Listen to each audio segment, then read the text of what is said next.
इस समय हम लोग हिंदी साहित्य के इतिहास का अध्ययन कर रहे हैं। उसमें कल हम लोगों ने काल विभाजन पढ़ा। काल विभाजन के बाद आदिकाल का नामकरण पढ़ा हम लोगों ने।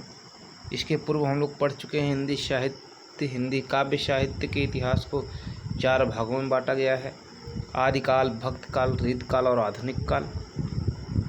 और ये भी बताया गया कि आदिकाल के नामकरण के संबंध में सबसे ज़्यादा विवाद रहा।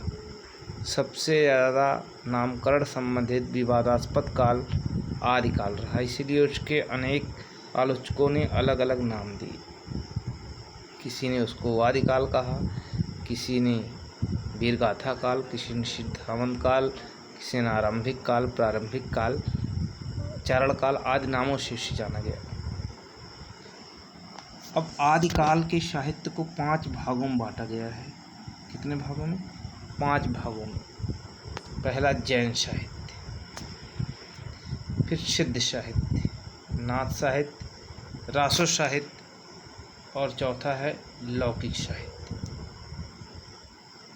आदिकाल के साहित्य को 5 साहित्य में बांटा गया है, विभक्त किया गया है: जैन साहित्य, सिद्ध साहित्य, नाथ साहित्य, रासो साहित्य और लौकिक साहित्य। आगे चलते हम लोग। पहले हम लोग देखेंगे जैन साहित्य। जैन साहित्य के प्रमुख बिंदु को हम लोग देखते हैं। जैन साहित्य के पहले कवि, जो जैन साहित्य से प्रश्न बनेंगे परीक्षा में वैकल्पिक टाइप के, उसमें होगा जैन साहित्य का पहला कवि है। तो जैन साहित्य का पहला कवि स्वयंभू।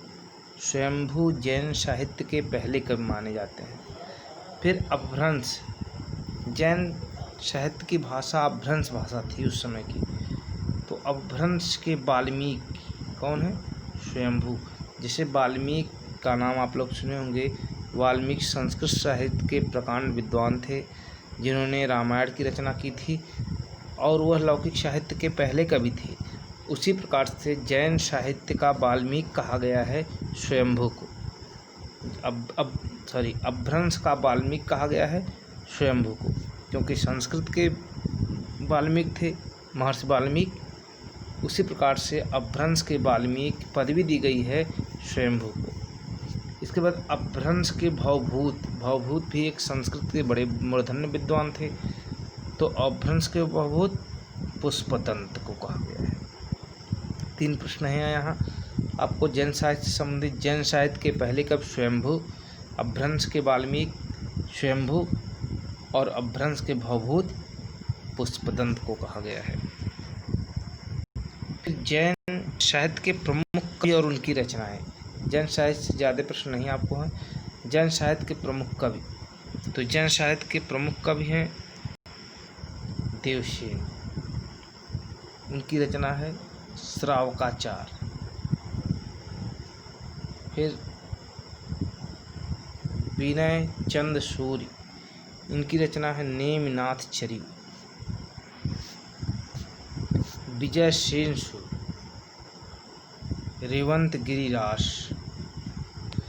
जीन धर्म सूर्य, इनकी रचना है स्थूलभद्र रास। शालिभद्र सूर्य, रचना है इनकी भारतेश्वर बाहुबली रास। एक कवि और हैं आशग, इनकी रचना है चंदन बाला रास। ये प्रमुख कवि हैं और उनकी रचनाएं हैं जैन साहित्य की। जैन साहित्य आपका समाप्त हो गया। फिर इसके बाद सिद्ध साहित्य बताया गया है, 5 में बांटा गया है। जैन साहित्य के बाद सिद्ध साहित्य है। सिद्ध साहित्य, सिद्धों की भाषा को संध्या भाषा कहते हैं। सिद्धों की भाषा को संध्या भाषा कहा जाता है। सिद्धों की संख्या 84 है। सिद्धों की संख्या कितनी है? 84 मानी गई है। 84 सिद्धों की भाषा 84 मानी गई है। प्रमुख कवि और उनकी रचनाएं। यहाँ से 2 प्रश्न ही प्रमुख बनेंगे। इसकी भाषा को संध्या भाषा कहते हैं। सिद्धों की भाषा को संध्या भाषा कहते हैं, बहुत महत्वपूर्ण प्रश्न है। और इनकी संख्या 84 मतलब 84 है। प्रमुख कवि, सिद्ध साहित्य के प्रमुख कवि हैं सरापा। इनकी एक रचना है जिसका नाम है दोहा कोश। सरापा की रचना का नाम है दोहा कोश। अभी आप लोग पहले पढ़े हैं कि हिंदी साहित्य का पहला कवि, हिंदी साहित्य का पहले कवि हैं, हिंदी के पहले कवि हैं कौन?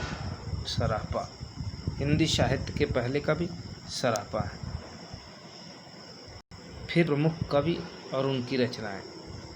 हिंदी साहित्य के प्रमुख कवि हैं सरापा, जिसकी रचना है दोहा कोश। फिर सबरपा, उनकी रचना है चर्यापद। फिर कुछ प्रमुख कवि हैं जिनकी रचनाएं नहीं प्राप्त हैं, जैसे लुईपा, डोमपा, कड़ाहपा, कुक्कुरिपा।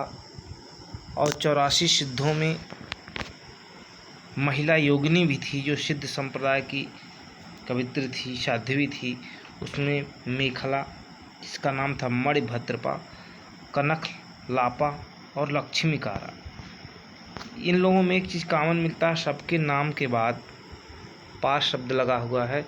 इनका नाम था सरह और पा सम्मान सूचक शब्द है, इसलिए ये लोग अपने नाम के बाद सम्मान सूचक पा शब्द लगाते हैं, पा। जिसे सराहपा, सबरपा, लुईपा, डोम्बिपा, कड़हपा, कुक्कुरिपा, ये लोग 84 सिद्धों में महिला योगिनी मणिभद्रपा, कनकलापा और लक्ष्मीकारा थी।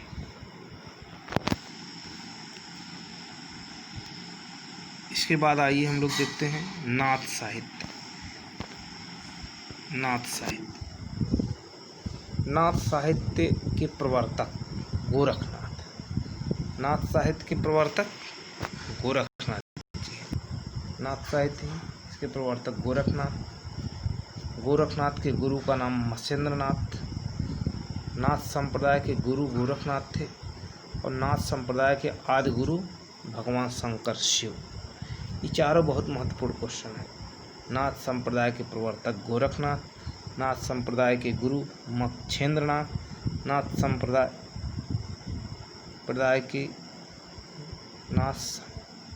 के गुरु गोरखनाथ, नाथ संप्रदाय के आदि गुरु शिव। नाथों की संख्या 9, नाथों की संख्या 9 मानी गई है। गोरखनाथ, मत्स्येंद्रनाथ, आदिनाथ, जालेंद्रनाथ, नौमीनाथ, द्रविड़नाथ, नागार्जुन, जड़भरत, भर्तृहरि, यही नाथों की 9 संख्या मानी गई है। कुल नाथ 9 नाथ थे उस समय प्रसिद्ध, जो उसमें से गोरखनाथ की रचनाएं प्रमुख हैं, जो है गोरखसार, गोरखबोध, प्राण संकली, शबदी पद आदि। नाथ संप्रदाय से आप लोगों को के लिए बस इतना ही है। इसके बाद अब कल हम लोग अगली वीडियो में देखेंगे रासो साहित्य और लौकिक साहित्य। जितना वीडियो के माध्यम से आप लोगों को बताया जा रहा है या पढ़ाया जा रहा है, आप लोग वीडियो के माध्यम से इसे अपने फेयर कॉपी में साफ, सुंदर और स्पष्ट ढंग से लिखते रहेंगे क्रमबद्ध, क्योंकि सीरियल वाइज वीडियो जा रही है। आप लोग इसका नोट्स बनाते रहेंगे। जैसे स्कूल खुलेगा तो सबकी कॉपी सर्वप्रथम चेक की जाएगी, और बिना मतलब कि आप लोग बार बार इस प्रकार क्वेश्चन न करें कि किस कॉपी में लिखना है, क्या है, क्या कॉपी बनेगी।